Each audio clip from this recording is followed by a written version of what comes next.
자루형 토지, 이게 출입로가 이렇게 걸려 있고요. 이렇게 안쪽에 대지가 존재한다 보입니다. 앞쪽은 어차피 아파트 단지고요. 1층 이제 주차장과 함께 방 3개, 룸 하나, 2층 방 3개, 거실, 욕실 둘, 3층도 마찬가지예요. 방 셋, 욕실 둘. 어쨌든 지금 평당 2천만 원에서 2,300만 원 정도 거래가 된다. 만약 3개 방 하나가 전세가가 1억 5천, 2억만 나온다고 치면 3개 다 전세 넣으면 이건 끝나는 거거든요. 그죠? 구독자 20만 명 달성을 감사드리며 더 나은 영상 제작을 위하여 구독, 좋아요, 알림 설정 부탁드립니다.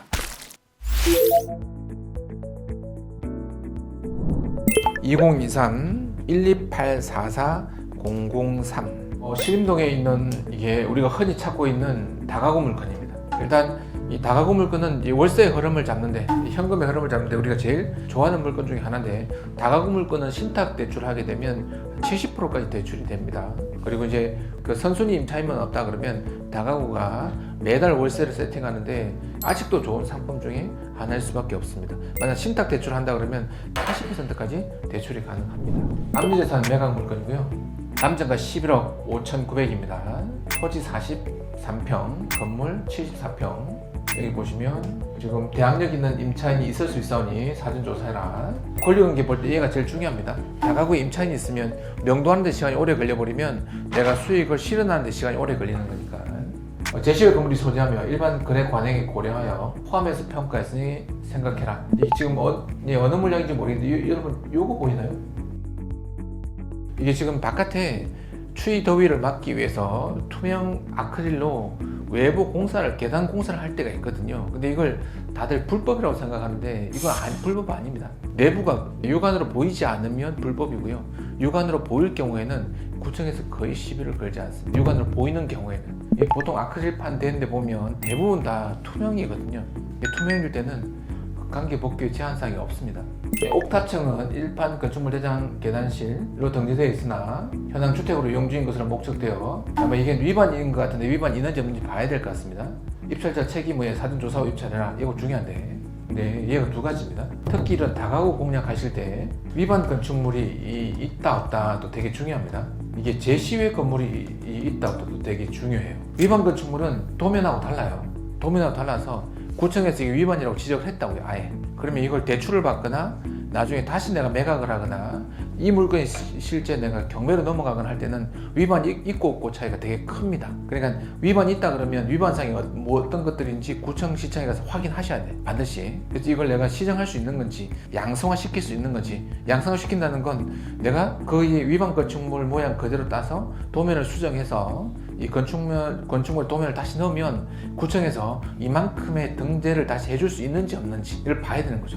이 위반 건축물을 양성화시키려면 당연히 용적률 건폐율 기준도 맞아야 됩니다. 예를 들어서 건폐율이 40%인 지역인데 이 건물이 이미 바닥이 40평 깔고 앉아 있어요. 여기다 한 5평 더 붙였어요. 얘를 더 인정해버리면 건폐율이 45% 되는 거잖아요. 이 불가능한 거잖아요. 근데 얘가 30평 깔고 앉아 있습니다.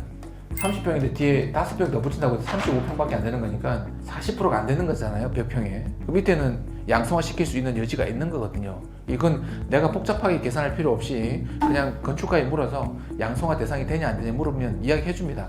양성화 대상이 된다 안 된다 이야기해 주거든요.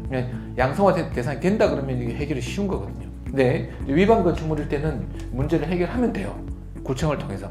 안 되는 건 포기하고 되는 건 하시면 돼. 근데 중요한 건 위반은 아닌데 제시외로 걸려있는 애가 있습니다. 제시외는 도면상이 없는 거예요. 없는데 얘가 법에 어긋나는 건 아니에요. 그럼 얘가 있으면 꼼꼼히 일을 처리한 은행에서는 대출을 안 해줘요. 위반도 아닌데 법에 어긋난 것도 아닌데 제시외 부분이 있으면 대출을 안 해줄 때가 있습니다. 그런 것들은 주의를 좀 하셔야 돼요. 근데 연면적 제외되는 계단실이 있는데 거기를 주택 옥탑 방으로 이용하고 있더라. 얘가 위반으로 걸린 건 아닌 것 같은데 위반으로 걸리기 전인데 제시외로 옥탑에 주거용 호실이 하나 더 있으니 주의해라, 이런 뜻입니다. 여러분 안녕하십니까, 김교수입니다. 매주 놀공 세미나 참여를 신청하시면 더 많은 공매 NPL 투자 비법을 만나보실 수 있습니다. 대표 전화를 이용한 세미나 신청은 30초면 충분합니다. 자, 그럼 차근차근 이제 권리부터 한번 따져보죠. 다가구라서 사람들이 좀 많습니다. 많은데 제일 빠른 권리가 2006년 1월 9일입니다. 그죠? 2006년보다 빠른 게 있는지 없는지 보면 됩니다. 2006년보다 빠른 게 하나도 없어요. 이 5사람 다 후순위에요. 인수받을 권리는 없는 거라고요. 권리상 문제는 없습니다. 입지 보겠습니다. 위에 신대방역이 제일 가까운 걸로 보시면 되겠습니다. 그리고 학교는 미성초등학교, 남곡중학교, 좋은초등학교. 네, 그래서 뭐 초등학교는 크게 문제가 없을 것 같고요. 고등학교도 가깝네요. 시립고등학교. 그 교통적인 면이나 이제 학세권은 크게 문제가 되지 않는 입지 같아요. 입지 뭐 보통 이상 이렇게 보셔도 될 것 같고요. 용도 지역은 지금 얘가 다가구가 있는 지역이라 제중 일반 주거지역 7정 이하면 앞으로 얘가 재개발하는 데도 큰 지장은 없는 지역으로 평가될 수 있겠습니다. 이제 그 온비대에서 주의를 주고 있는 건 양력이나 임차인이 있을 수 있사오니 사전 조사 후 입찰 바람. 얘는 그냥 형식적으로 올려준 이야기입니다. 얘는 선순위 임차인이 없어요. 그리고 이제 예단시를 더 이상 추가적으로 보완했다든지 이런 부분들은 큰 문제 되지 않는다. 다만 옥탑층에 대해서는 한번 고민을 해야 된다라고 지적하고 있습니다. 이 부분은 크게 문제되지 않을 것 같고요. 땅이 10억이고요. 건물이 한 1억 7천, 뭐 제시외 건물 일부 옥탑이 500만 원 정도 큰 문제 되지 않을 것 같아요. 그리고 실제 요 제시외 물건 요 부분에 대해서만 실제 이 물건에 대해서 시장 가치를 놓고 이행강제금을 매기거든요. 근데 옥탑 전체가 500만 원 정도면 나중에 지적이 되면 옥탑은 철거하면 돼요. 저희도 이제 봉천동 다가구는 옥탑은 철거했거든요. 이 옥탑 철거하는데 1,000만 원이 안 들어요. 근데 이행강제금 얼마나 큰지 한번 보고 이행강제금의 크기가 작으면 만약 여기서 월세가 뭐 30에서 50만 원 나온다. 근데 1년치 이행강제금이 50만 원이다. 그럼 유지하는 게 나은 거죠. 그죠? 이행강제금이 50만 원, 연간 50만 원인데 한 달치 월세가 50만 원이면 유지하는 게 낫지 않겠습니까? 그죠? 근데 우리는 이제 그걸 옥탑이랑 지하의 일부 부분을 철거했던 이유는 대출 때문에. 위반 건축물이 걸려 있으면 대출은 절대 안 되거든요. 그래서 위반에 안 걸려 있으면 얘를 철거할지 말지는 선택을 하시면 돼요. 뭐 지금 봐가지고는 뭐 위반 건축물이 존재한다라는 표시는 아마 없을 것 같은데 위반 아직 걸리진 않은 것 같습니다. 자루형 토지 뭐 새로 한 명 가 정도면 재건축을 하는데 지장은 없을 것 같고요. 이 동네 지금 대지가 제곱미터당 740만원, 780만원 그러면 평당 한 2천만 원에서 2천, 한 2, 300만 원 한다 소리거든요. 근데 지금 평당 2천에서 2천, 한 2, 300만 원 되는 걸로 평가가 됐습니다. 근데 얘가 지금 1회차 출발하거든요. 1회차 출발하는데 얘가 내려갈 때 얼마만큼 내려가는지 보시면 돼요. 지금 어차피 우리 1회차 들어갈 건 아닌 거니까 아마 도면이 나와 있을 것 같거든요. 뒤에 보면 이게 자루형 토지, 이게 출입로가 이렇게 걸려 있고요. 이렇게 안쪽에 대지가 존재한다는 뜻입니다. 앞쪽은 어차피 아파트 단지고요. 1층 이제 주차장과 함께 방 3개, 룸 하나, 2층 방 3개, 거실, 욕실 둘, 3층도 마찬가지예요. 방 셋, 욕실 둘.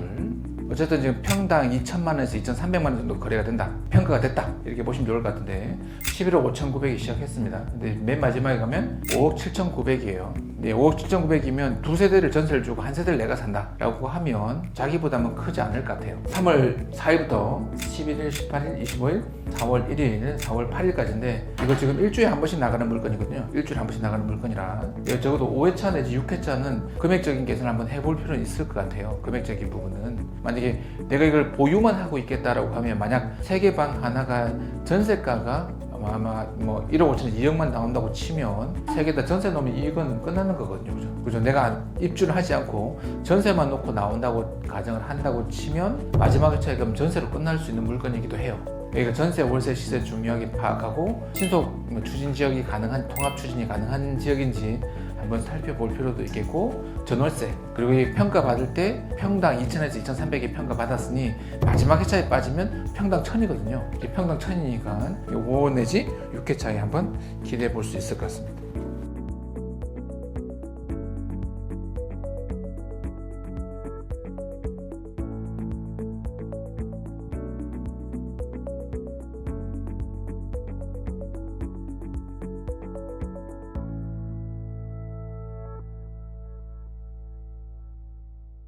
(2024년) 부동산 투자 블루오션 부동산 공매. 남들보다 먼저 시작하고 싶지만 경매처럼 쉽게 볼 수 있는 사이트 어디 없나? 항상 고민하셨죠? 그래서 놀공이 직접 만들었습니다. 대한민국 최초 공매 정보 사이트 마라나타 옵션 오픈! 100% 현장 임장으로 직접 찍은 사진과 정보를 한눈에 가입 순간부터 안전성, 수익성, 환가성이 보장되는 부동산 공매 투자로 경제적 자유를 누릴 수 있습니다. 마라나타 옥션, 지금 바로 가입하세요. 지금 가입 시 선착순으로 넉넉한 혜택을 드립니다. 상담 번호는 1588-2780.